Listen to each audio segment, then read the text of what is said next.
봅시다. 7장 26절. 이러한 대제사장은 우리에게 합당하니 거룩하고 악이 없고 더러움이 없고 죄인에게서 떠나 계시고 하늘보다 높이 되시니라. 한번 읽어보세요. 그는 저 대제사장들이 먼저 자기 죄를 위하고 다음에 백성의 죄를 위하여 날마다 제사 드리는 것 같이 할 필요가 없으니 이는 그가 단번에 자기를 드려 이루셨음이라. 율법은 약점을 가진 사람들을 제사장으로 세웠거니와 율법 후에 하신 맹세의 말씀은 영혼이 온전하게 되신 아들을 세우셨느니라. 그러니까 이러한 대제사장은 우리에게 합당하다 이렇게 말하잖아요. 앞에 뭐 나와 있다시피 그러니까 지금도 항상 살아서 우리를 위해 간구하시는 분이니까. 근데 이제 주님은 항상 살아계시지만 인간들은 항상 살아있지 못하잖아요. 그지? 그러니까 암만 부모가 자식을 사랑한다 한들 한때. 그러니까 부모가 자식 사랑한다 하지만 이제 부모가 치매가 온다든지 본인이 못 가눠봐. 오히려 자식들에게 큰 짐이에요, 부모가. 그러니까 항상 살아 계셔서 우리를 위해 간구하시는 그 예수님이 우리에게 합당하다는 거예요. 대세상으로서. 인간들은 목사가 뭐 지 아무리 대단하다 하더라도 나이 70 먹고 80 넘으면 목사도 이제 막 말도 못하겠지. 걷지도 못해요. 다른 그러니까 목사로 교체지. 교체해야 돼 다른 목사로. 그러니까 좀 다 대부분 교회들이 젊은 목사님 좋아하거든. 뭐 여러 가지 의미가 있지. 그러니까 좀 젊고 활력이 있는 분들이 오면 교회에 좀 새로 바람 불지 않을까 싶은 그런 분도 있고 다 나이 먹으면 싫어하죠. 그러니까 예수님만은 항상 살아계셔서 우리를 간구하시는 분이니까 합당하다 대상으로서.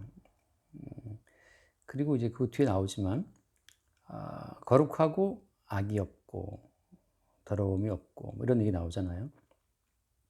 이제 거룩하다고 하는 그 의미는 여러 번 이야기하지만 예수 그리스도의 피로 덮여 있을 때 거룩하다고 하거든. 그러니까 하나님은 애초부터 예수 그리스도의 피를 근거로 해서 이제 거룩한 나라를 세우기로 언약 속에 작정했기 때문에 그러니까 예수 그리스도의 피 외에는 다 불결해요. 그러니까 사람들이 오해하는 게 내가 뭐 좀 율법적인 죄를 안 지으면 내가 좀 이웃 사랑을 하면 말씀 지키면 하나님께서 보시기에 거룩하다 하지 않을까. 완전 오해거든. 그러니까 예수님은 직접 몸으로 오셔서 자기의 피를 뿌리신 거잖아. 흠없는 피를. 그러니까 흠없는 예수 그리스도의 피에 덮여 있는 사람들만이 거룩하다고. 그러니까 누가 거룩을 제공해 주겠어? 인간의 피는 다 더러운 피인데. 그러니까 예수님만이 하늘에서 오신 예수 그리스도의 그 흠이 없는 그 피만이 우리에게 거룩을 줄 수가 있죠.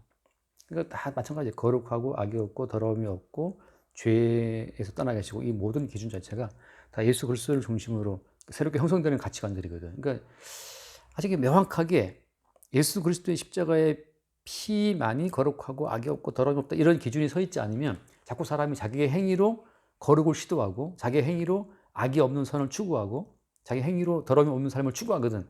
이게 정말 하나님 보시기에 다 그러니까 심판을 받아 지옥 가야 마땅한 인간의 행위죠. 그 배후에는 이 세상 임금 마귀가 있고, 그러니까 너희들의 아버지는 마귀다 한 말처럼, 그러니까 예수 그리스도의 피 없이 거룩이고 무슨 선이고 뭐 더러움이 없고 그걸 추구한 자체가 이게 내가 보기엔 냄새 나는 거야.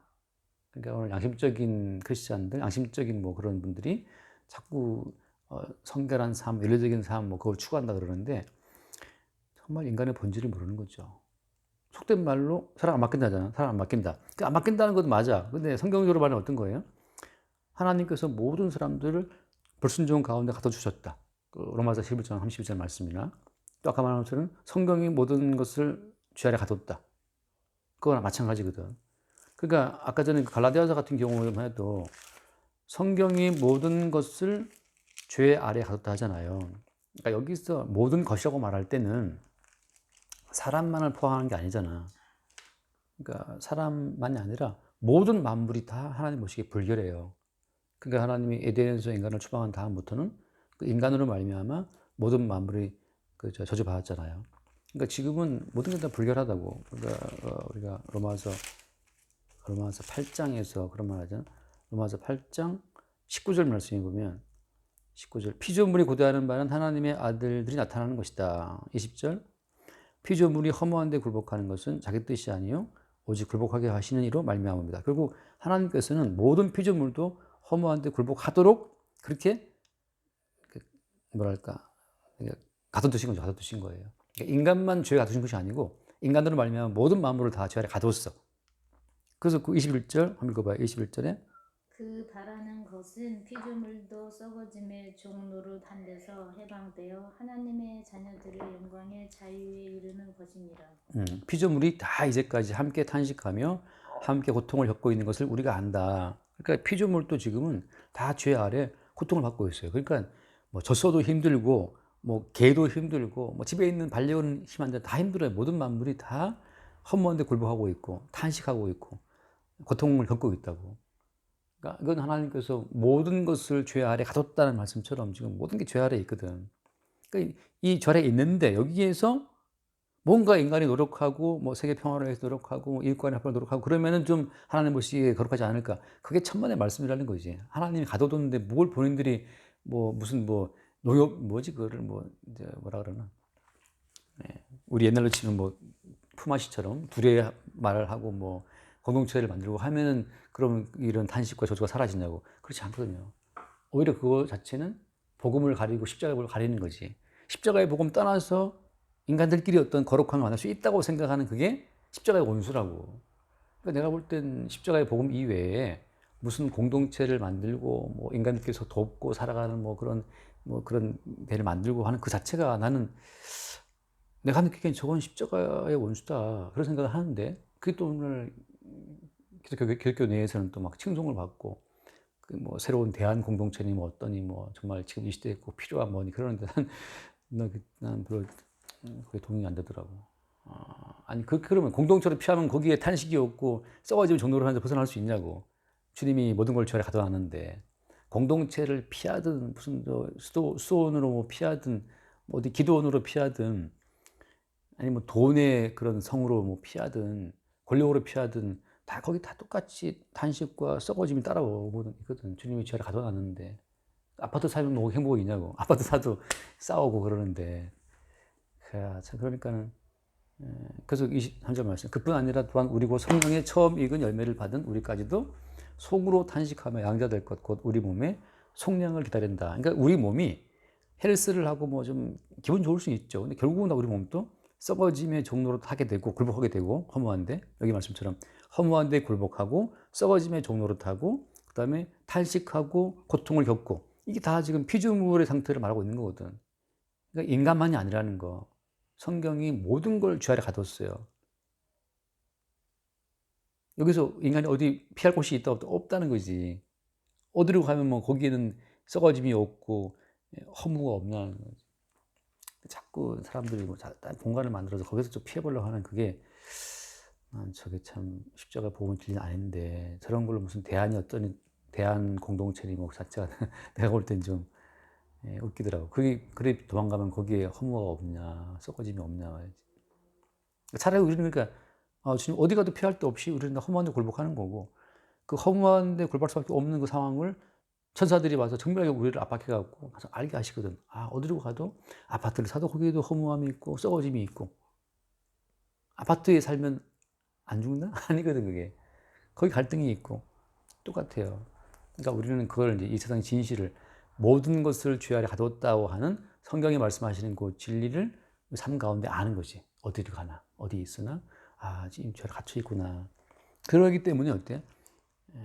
이러한 대제사장, 거룩하고 악이 없고 더러움이 없고 죄인에서 떠나 계신 하나보다 높으신 그분이 우리의 대제사장이 되어서 그분이 항상 우리를 위해서 간구하시고 우리의 죄를 속하는 우리의 죄를 속량하는 피를 항상 공급하시고 그러니까 요한계시록 20장에 나오죠. 요한계시록 20장 1절 말씀처럼 하나님과 및 어린 양의 보좌로부터 생명수의 강이 나온단 말이지. 그러니까 왜 하나님 어린 양의 보좌라는 표현을 써요? 어린 양의 보좌. 어린 양은 항상 요한복음 1장에 있는 말씀처럼 세상 죄를 추구한 어린 양이거든. 그러니까 우리는 항상 죄가 나오고 근데 항상 우리에게 나오는 그 모든 죄를 대신 지고 가신 어린 양의 그 속죄의 피가 그 보좌로부터 나온단 말이지. 그러니까 이 대제사장은 항상 살아계셔서 우리를 위해서 피를 뿌리시고 우리를 간구하신 대제사장이기 때문에 그분이 우리에게 합당하다는 거죠. 자, 그래서 27절 말씀, 27절 한번 읽어볼까요? 27절.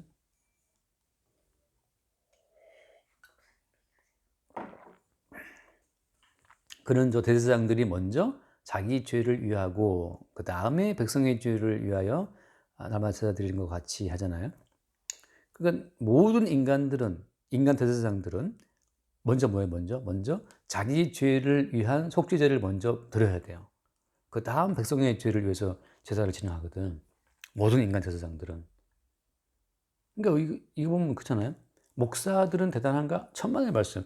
목사도 죄가 있기 때문에 목사를 위한 그 어떤 속죄의 제사가 필요했다는 거지, 요즘 말하면. 그러니까 우리는 이 말씀 때문에 뭘 느껴야 되는 거예요? 내가 뭐 예를 들어서 권능이 있는 목사다, 대단한 목사다, 그런 것 자체가 다 하나님 보시기에 아무 의미가 없어. 그냥 하나님 보시기에 너도 너의 죄를 위해서 속죄의 제사를 안 드리면 너도 죽어야 돼, 그거거든. 그러니까 마땅히 죽어야 될 자들인데 속죄의 피를 뿌리신 예수님 때문에 지금 목사 노릇을 하고 있는 거지. 근데 마치 본인이 뭐 대단한 그 어떤 성실과 헌신으로 목사하는 것처럼 그게 착각이에요, 마귀가. 넌 대단한 목사야. 넌 대단한 집사야. 넌 대단한 권사야. 넌 대단한 장로야. 뭐. 사람마다 뭐, 그 무슨 TV에 나와서 이제 가끔씩 뭐 이렇게 대담하는 거 있더라고. 기독교 뭐 CTS 뭐 극동방송 뭐 이런 게 있어. 그거 보면 이제 뭔가 대단한 분들을 초빙해서 이제 이렇게 대담을 나누고 한 게 있거든. 난 그걸 보면 약간 웃기더라고. 저 사람들이 뭔데? 주님이 코에 호흡 걷어가시면 바로 흑동이 될 것들이 나와서 뭐 했다 그러는데 사실 거기 나와서 이제 십자가에 죽으신 예수님의 그 어떤 속죄 은총만을 말하면 너무나 뭐 감사한 거죠. 근데 예를 들어서 거기서 가끔 나도 이제 보게 되면 어떤 약간 그 무용담 같은 거, 목사님들의 무용담, 뭐 성사들의 무용담, 내가 어떻게 했는데 뭐 거기 있었더라 뭐. 글쎄요, 과연 그것이 오히려 이 말씀처럼 나도 속죄의 피가 필요한 죄인이라는 사실을 주님은 계속 알게 하시는데, 그래서 그렇지만 이제 주님께서는 그럴 필요가 없다. 이는 그가 단번에 자기를 들여 이루셨다는 거죠. 그러니까 예수님이 단번에 자기를 들어서 모든 제사를 이루신. 그러니까 이제 다시는 속죄의 피가 필요 없어요. 속죄의 제사가 예수님이 단번에 이루신 것이 영원히 공급되니까. 그러니까 우리 인간으로서 이해할 수 없죠. 단번에 이룬 것이 어떻게 영원히 될 수 있나? 단회적인 것이 영원한 것이 된다? 이걸 우리는 이해 못하지. 근데 이제 주님께서는 성령 안에서 역사상의 단번에 이루어진 십자가의 제사를 영원히 한 효력이 있는 것으로 무한히 공급하시는 분 성령님이시기 때문에 거기서 이제 계속 우리는 어제나 오늘이나 영원토록 예수 그리스도의 속죄의 피의 은총 속에 있을 수가 있는 거예요. 인간의 모든 것은 단번이면 단번이야. 인간은 계속 필요해. 한 번, 두 번, 세 번. 한 번 먹은 밥에 우리는 계속 뭐 만족하는 아니거든. 그러니까 인간은 늘 피곤한 거예요. 한 번 뭘 이렇게 만족되잖아, 그지? 맛있는 걸 먹었잖아. 다음에 그걸 또 먹어야 돼, 또 먹어야 돼. 뭐 좋은 게 있잖아. 다음에 그걸 반복해야 돼요. 그게 이제 우리의 한계거든. 근데 예수님께서는 단번에 드린 속죄의 제사로 영원히 우리를 온전케 한다고 하는 거. 그게 이제 성령 안에서 예수 그리스도 십자가의 사건이 반복되는 거예요. 그러니까 계시라고 하는 것은 내가 말하자면 계시가 인간에 나타날 때는 우리 보고 그걸 계시를 지키라는 게 아니야. 계시는 인간이 손댈 수가 없어요. 왜냐하면 계시라는 것은 우리 존재가 있기 전에 이미 언약의 세계에 결정된 그것이 역사의 세계에 딱 나타나는 거거든. 마치 번개가 번쩍 칠 때 우리가 번개를 받을 수 있나? 번개 받아갖고 이렇게 보관할 수 있나? 없잖아요, 그죠? 햇빛이 비치는 햇빛을 내가 갖고 보관할 수가 있냐 말이지. 그러나 인간이 머릿속에 지금 그 태양 에너지를 보관해서 전기로 해서 이렇게 바꿔주는 노력을 하고 있지만 어떤 인간도 태양 에너지를 소유할 수 없어요. 그런 것처럼 계시는 마치 그런 거거든. 계시는 바람처럼 이렇게 불어와. 그래서 계시가 올 때는 그 계시 속에서 우리는 예수 그리스도의 단번에 이루신 속죄의 제사가 영원히 우리를 온전히 한다는 사실을 그 순간 문득 알아요. 그것도 지나가.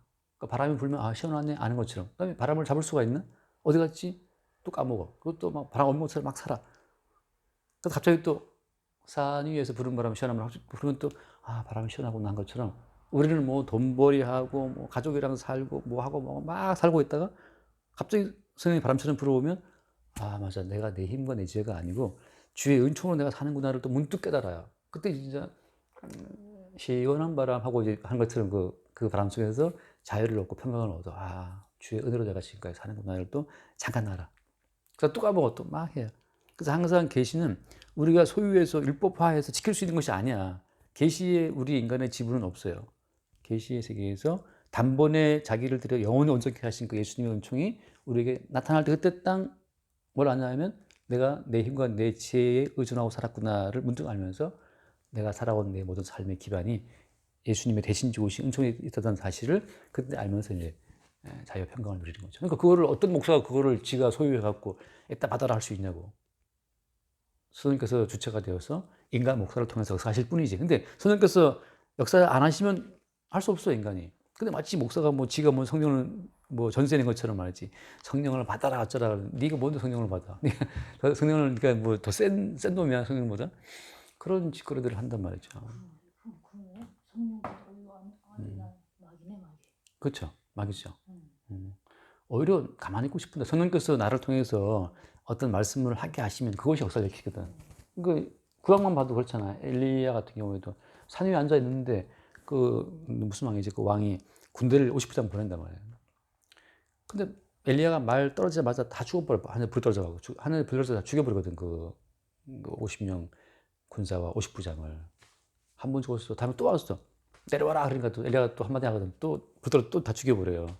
세 번째 온 50부장이 무릎을 꿇고 진짜 완전히 겸손한 마음으로 그 엘리야한테 은총을 구하지. 그래서 엘리야가 내려와서 가거든. 그러니까 그것은 엘리야가 지멋대로 막 휘두르는 게 아니에요.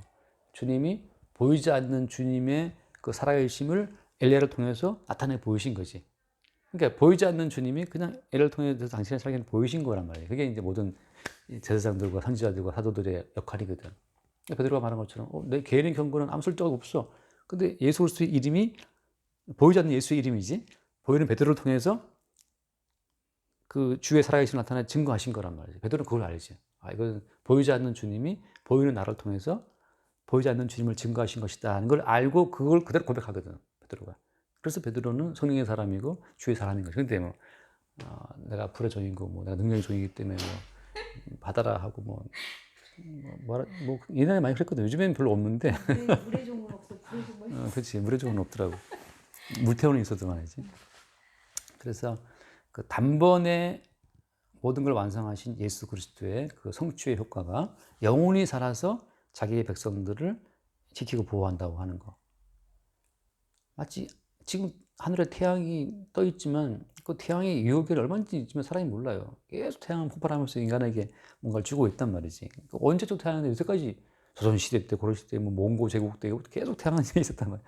그런 것처럼 하나의 태양이 지금까지 인류를 살게 하는 것처럼 말하자면 단번에 십자가에 피 흘리신 예수 그리스도의 그 속죄의 은총이 우리를 살게 한다. 그러니까 이게 단번에 그 태양 하나가 지금까지 이 인류를 살린다고 하는 것을 아는 사람들이 단번에 이루신 예수의 속죄의 그 제사가 우리를 영원히 온전케 한다. 그 사실은 또 못 믿어요.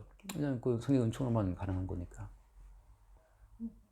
진짜 잘 믿어지는데. 그렇지. 그러니까 성령 다른 거 안 믿어져도 이거 잘 믿어지는데. 태양아 노래하라 하거든 뭐 달아 노래하라. 그 전부 다 뭐냐면 그 우리에게 단번에 이루신 속죄 은총을 증거하는 증인으로 태양을 세우셨단 말이지. 그러니까 태양은 그걸 증거하고 있다고. 그러니까 지금 태양이라는 지가 신비로운 거야. 어떻게 저렇게 폭발하면서 계속해서 인간에게 에너지를 줄 수 있나? 그게 인간의 태양을 만들 수 있나? 못 만들거든. 근데 우리는 태어나 보니까 태양이 있었네. 근데 그 태양은 아버지 때, 할아버지 때, 증조하는 고조 때 계속 있어 왔다는 거지. 신기하다. 그 하나의 태양이 무수히 많고 많은 세월 가운데 무수히 많은 사람들을 살렸던 것처럼 예수 그리스도의 속죄의 피는 단번에 이루어진 제사인데 그것이 영원히 그를 살게 한다는 것을 보여주는 모형으로 태양이 저기 떠 있다고. 그 시편에 보면 뭐 계속 태양을 말하거든. 태양과 별들을 말하고 달을 말하는 가차가 예수님의 그 단번에 이루신 제사의 영원한 효과를 증명하기 위해서 주님 배치해둔 장치물이라는 거예요, 성경은. 근데 인간들은 그걸 보면서 뭐 감탄을 하면서 단번에 이루신 예수 그리스도의 이 십자가의 이 어떤 은총 자체에서는 에이 어떻게 그 예수가 한 번에 죽은 것이 영원히 온전케 하고 이제 믿지 않는 거지. 2000년 죽었다며. 근데 뭐 어떻게 우리를 온전해?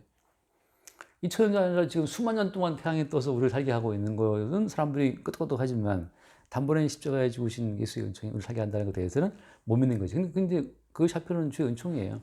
믿음은 선물이기 때문에. 그래서 이제 그 선물이 주어진 사람은 예수님의 속죄의 은총을 중심에 두고 모든 만물을 쫙 재해석할 수가 있는 거고. 그 만물의 주 되신 예수님의 그 주인됨에 안 잡힌 사람들은 이제 맨날 이 주변적인 것을 갖고 인생을 해석하기 때문에 늘 인생이 불안전하고 요동이 많고 흔들린 거죠.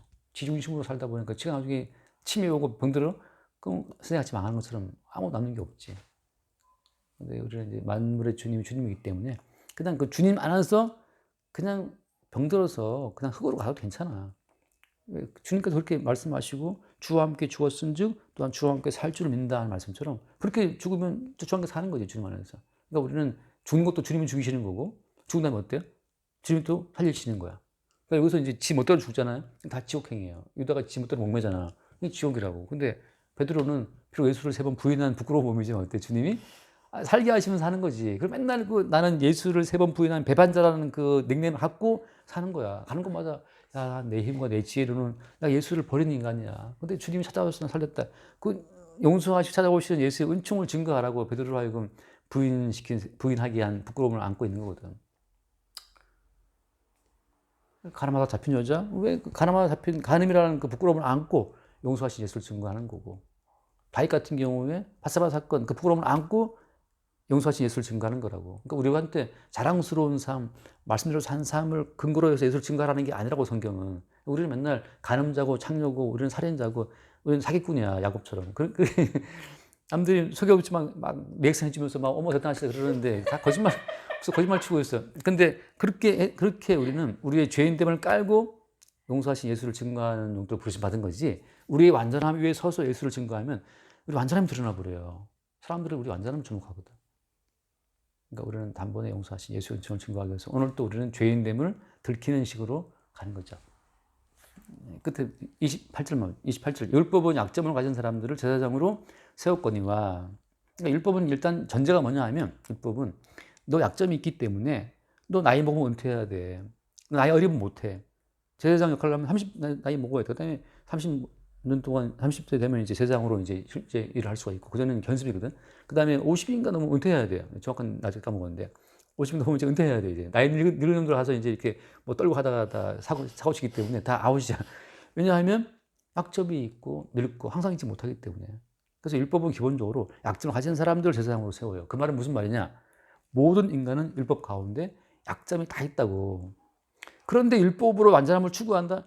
이제는 성경이 말하는 거 완전히 반대되는 거거든. 아니 인간이 젊고 의지가 명령할 때는 자기를 컨트롤하는 것 같아요.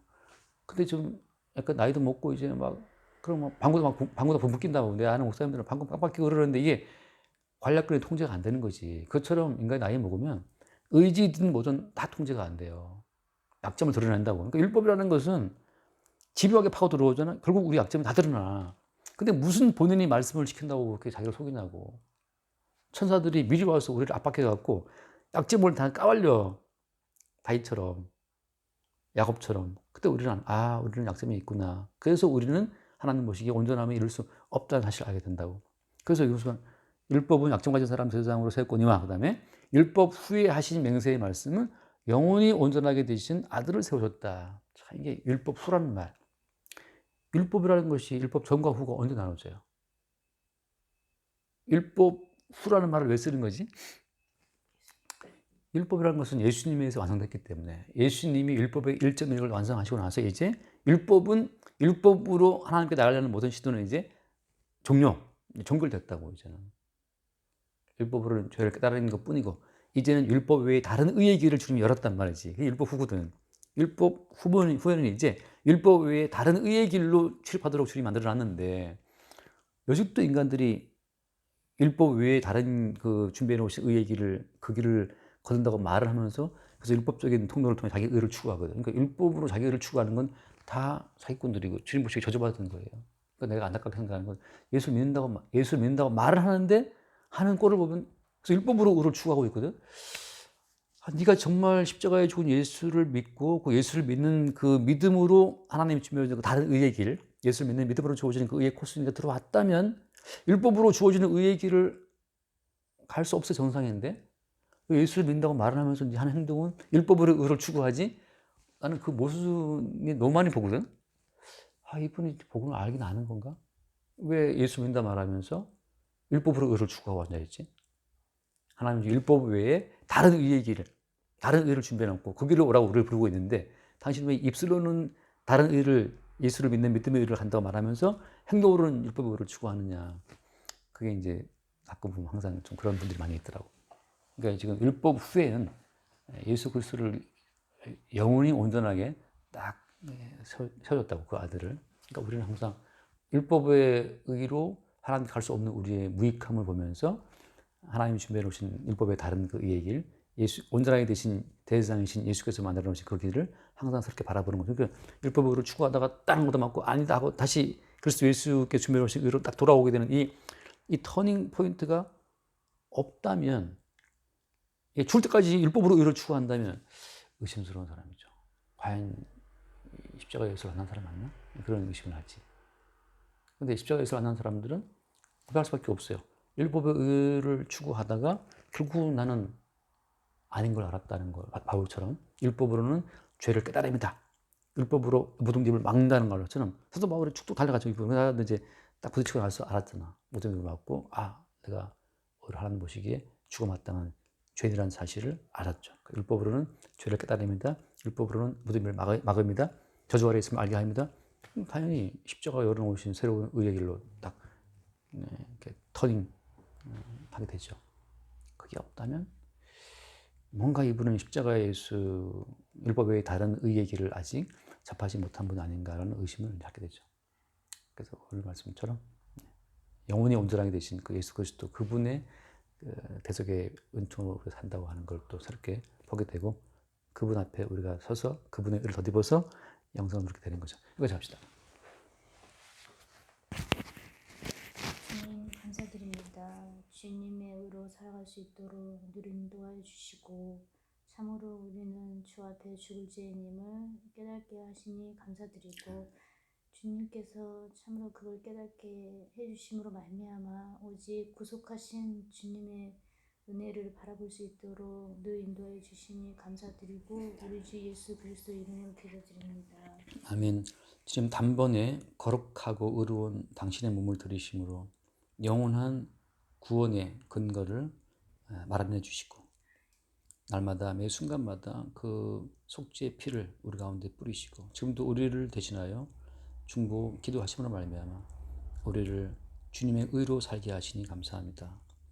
매 순간 율법으로 말미암는 우리의 의가 아니라 그리스도 예수의 대속의 피로 말미암는 주님의 새로운 의를 늘 바라보고 그 의 안에서 또 평안과 또 담대함과 기쁨을 얻게 하여 주옵소서. 우리 주 예수로 기도드립니다. 아멘.